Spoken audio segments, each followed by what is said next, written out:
बिस्मिल्लाहिर्रहमानिर्रहीम। Rabbi Zidni Ilma. Dear students, I hope that you all are fine by the grace of Allah Almighty. Welcome to Simple and Smart English with Mazhar. आज हम इस lecture में सीखने जा रहे हैं use of had to and the use of will have to. ये दो यूजेज हम आज के लेक्चर में सीखने जा रहे हैं और इससे पिछले लेक्चर में हमने सीखा था the use of has to और हैव टू। उनकी एंडिंग्स क्या थी कि सेंटेंस के एंड पे आता था कोई काम जब आपको मजबूरन करना पड़ता है या करना है। और अब पास्ट सिचुएशंस को एक्सप्रेस करने के लिए हमारे पास कौन सा यूजेज है, हैड टू। हमने देखना ये है कि जब हैड टू का इस्तेमाल करना है तो हमारे उर्दू सेंटेंसेस जो होंगे उनके एंडिंग पे क्या आएगा, करना पड़ता था या पढ़ा था। मतलब मुझे आपको पढ़ाना पड़ता था या पढ़ाना पड़ा था। इसी तरह फॉर पास्ट सिचुएशंस के लिए हम क्या यूज़ करेंगे, हैड टू। जब हैड टू हम पास्ट सिचुएशन के लिए यूज़ करेंगे, लेकिन जब हम सेंटेंसेस को नेगेटिव बनाएंगे तो उस वक्त हमें ज़रूरत पड़ेगी किस चीज़ की, हमें ज़रूरत पड़ेगी डिड की। यानी कि हमें हेल्पिंग वर्ब के तौर पर क्या इस्तेमाल करना पड़ेगा, डिड का इस्तेमाल करना पड़ेगा। और डिड के बाद ये जो हैड टू है ये किस में कन्वर्ट हो जाएगा, हैव टू में कन्वर्ट हो जाएगा। अब देखते हैं कि आपको ये चीज़ कैसे समझ आती है। Let's start. सबसे पहले मैंने बताया आपको the use of had to for past situations. Ending हमारी क्या है, करना पड़ता था या करना पड़ा था।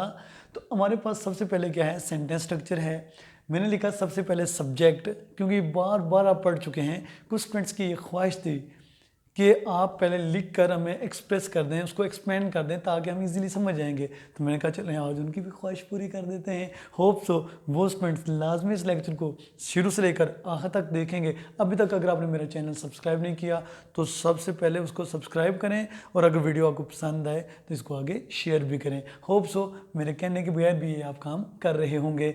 होप सो कि सबसे पहले हम बनाएंगे पॉजिटिव सेंटेंस स्ट्रक्चर। सब्जेक्ट आएगा, सब्जेक्ट के बाद हम यूज़ करेंगे हैड टू, और हैड टू के बाद हम वी वन इस्तेमाल करेंगे। वी वन के बाद हम क्या लगाएंगे, ऑब्जेक्ट लगाएंगे। उसके बाद आप देखें जब हम नेगेटिव बनाएंगे, नेगेटिव में सब्जेक्ट सबसे पहले आ जाएगा, उसके बाद हम लगाएंगे डिड नॉट हैव। डिड लगाएंगे इसलिए क्योंकि ये पास्ट है तो हमें हेल्पिंग वर्ब की तो ज़रूरत है। तो जब हेल्पिंग वर्ब लगाएंगे डिड ऑलरेडी वर्ब की कौन सी फॉर्म है, सेकंड है। डू की सेकंड फॉर्म डिड है। तो डिड जब यहाँ पे आ जाएगा, और डिड के बाद हमने पास्ट इंडेफिनिट टेंस में भी पढ़ा था, और डिड जब भी आ जाएगा डिड के बाद हम वर्ब को फर्स्ट फॉर्म में बदल देते हैं। अब देखें ये हैव जो है इसकी सेकंड फॉर्म हैड है, और जब डिड आ जाएगा तो उसके बाद हम क्या लगाएंगे, हैव लगाएंगे। यानी कि डिड के बाद हम वर्ब की फर्स्ट फॉर्म लगाते हैं। तो क्या हो जाएगा, सब्जेक्ट डिड नॉट, उसके बाद have to plus V one plus object आ जाएगा। उसके बाद हम बनाएंगे इंटेरोगेटिव। इंटेरोगेटिव में क्या करते हैं, हम सबसे पहले हेल्पिंग वर्ब लगाते हैं डिड, उसके बाद सब्जेक्ट, फिर देखें हैव टू, उसके बाद वी वन, उसके बाद क्या है, ऑब्जेक्ट है। आपने ये चीज़ लाजमी देखनी है कि जब हम हैड टू सिर्फ पॉजिटिव में आएगा, नेगेटिव में हम डिड लगाएंगे और डिड के बाद हैड टू जो है वो हैव टू में बदल जाएगा।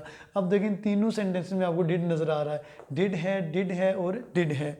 अब ये नेगेटिव प्लस इंटरोगेटिव स्ट्रक्चर है, इसमें हमने डिड लगाएंगे, डिडंट लगाया हमने, डिड और नॉट को इकट्ठा मिला दिया हमने, ठीक है।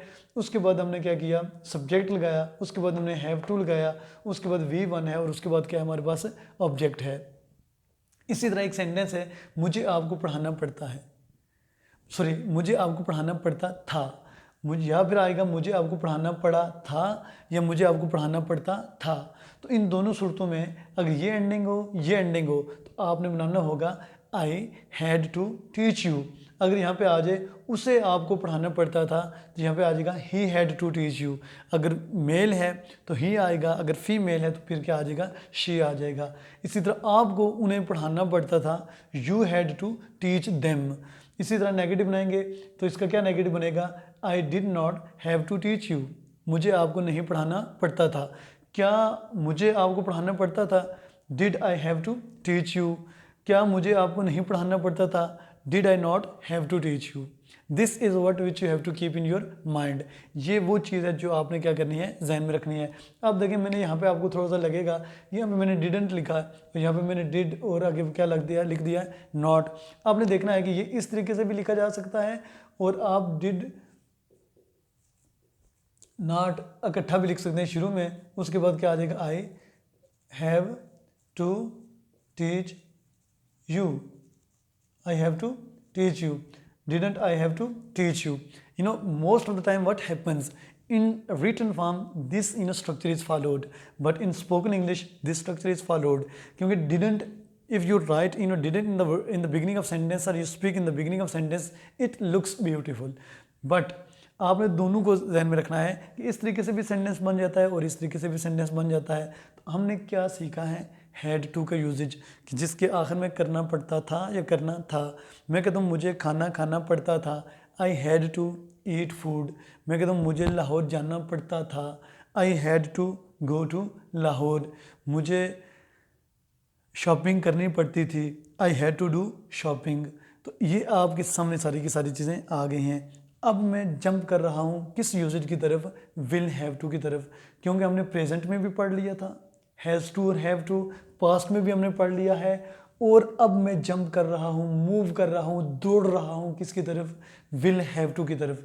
विल हैव टू बेसिकली कब हम यूज़ करेंगे, जब हमने फ्यूचर सिचुएशंस को एक्सप्रेस करना होगा, जो हम समझेंगे कि जो लाजमी सिचुएशंस हैं, मतलब मुझे ये काम हर सूरत में करना पड़ेगा, मुझे लाहौर हर सूरत में जाना पड़ेगा, मुझे यहाँ बैठना पड़ेगा, मुझे दौड़ना पड़ेगा, मुझे उससे बुलाना पड़ेगा, मुझे उससे मैच खेलना पड़ेगा, पता नहीं क्या क्या करना पड़ेगा।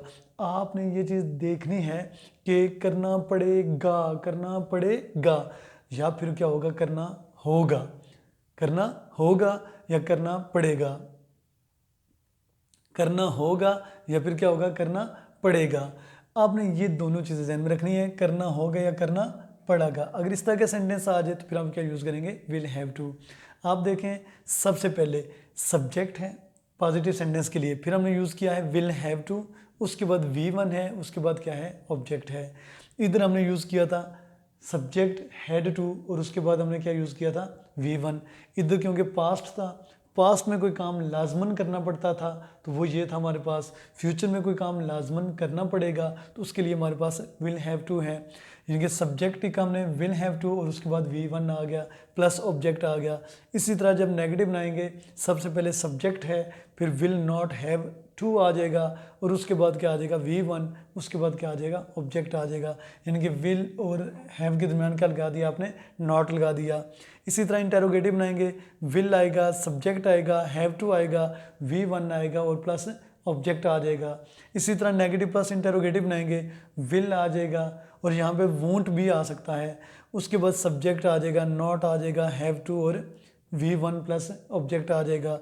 अब हमारे पास एक सेंटेंस पड़ा हुआ है, क्योंकि सेंटेंस स्ट्रक्चर को समझना बहुत ज़रूरी होगा, क्योंकि जब आप शुरू से इंग्लिश सीखते हैं, जब आप फ्रेश लर्नर्स होते हैं तो डेफिनेटली जो आपको चीज़ें चुभती हैं, करंट देती हैं या जिनसे आपको खौफ होता है, फियर होता है, तकलीफ़ होती है, वो ये होता है कि सेंटेंस स्ट्रक्चर्स के मुताबिक हम सेंटेंसेस को जनरेट नहीं कर रहे होते। अब देखें जो तरीकाकार ये मैं बताने जा रहा हूँ आपको, उसमें आपको देखने को मिलेगा कि मैं साथ साथ सेंटेंस स्ट्रक्चर की भी बात करूँगा, साथ ही सेंटेंस को भी हम कंप्लीट करेंगे। मुझे आपको पढ़ाना पड़ेगा या मुझे आपको पढ़ाना होगा, उसकी हम इंग्लिश क्या बनाएंगे, I will have to teach you. आपने सोचा होगा कि आई के साथ हम शेल लगाते हैं, हाँ ज़रूर शेल लगाते हैं, I shall have to teach you भी हो सकता है, वो भी ठीक है सेंटेंस, लेकिन स्पोकन इंग्लिश में हम ज़्यादातर जो यूज़ करते हैं बोल चाल में, वो हम शेल की जगह क्या इस्तेमाल करते हैं, विल इस्तेमाल करते हैं। अब मुख्तलिफ सिचुएशंस को भी स्टडी कर लीजिएगा, रीड कर लीजिएगा, मुख्तलिफ स्पीकर्स को भी सुन लीजिएगा, आपको ज़्यादातर जो देखने को चीज़ मिलेगी वो यही मिलेगा। आई के साथ वो क्या यूज़ कर रहे होंगे, विल, किसकी जगह, शेल की जगह। अगर शेल के साथ भी आप बना देते हैं, even then there is no problem, वो भी ठीक है, लेकिन आपने ट्राई करनी है कि मॉडर्न स्ट्रक्चर्स को ही फॉलो करें जिसमें हम विल का इस्तेमाल करते हैं। तो क्या हो जाएगा, I will have to teach you. मैं मुकर जाता हूँ, मैं कहता हूँ मुझे नहीं पढ़ाना पड़ेगा, तो क्या हो जाएगा, I will not have to teach you, I will not have to teach you. उसके बाद मैं कहता हूँ क्या मुझे आपको पढ़ाना पड़ेगा, तो क्या हो जाएगा will I have to teach you, will I have to teach you. मैं कहता हूँ क्या मुझे आपको नहीं पढ़ाना पड़ेगा, will I not have to teach you, will I not have to teach you. You know this is what which have to keep in your mind. ये वो चीज़ है जो आपने क्या करनी है, अपने माइंड में रखनी है, अपने जहन में रखनी है। अब देखें यहाँ पे मैं बोलता हूँ, फर्ज करें ये भी चीज़ बोली है मैंने, और यहाँ पे एक चीज़ हम ऐड जो कर सकते हैं, एडिशन, वो ये बेसिकली बना सकते हैं कि विल एंड नॉट को जब आप कॉन्ट्रैक्ट करके लिखते हो तो क्या हो जाएगा वोंट। इसको क्या पढ़ेंगे आप, वोंट। क्या पढ़ेंगे, won't. Won't I have to teach you, won't I have to teach you, won't I have to teach you. So it's totally up to you that either you follow this one or this one, but in spoken English the second one is followed most of the time.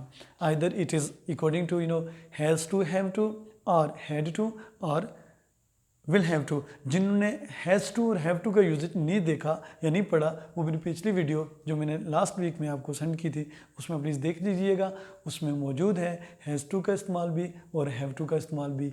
ये था हमारा usage कौन सा, जिसमें हमने सीखा है had to और विल हैव टू। अब मैं एक सेंटेंस बोलता हूँ, उसको आपने क्या करना होगा, कन्वर्ट करना होगा।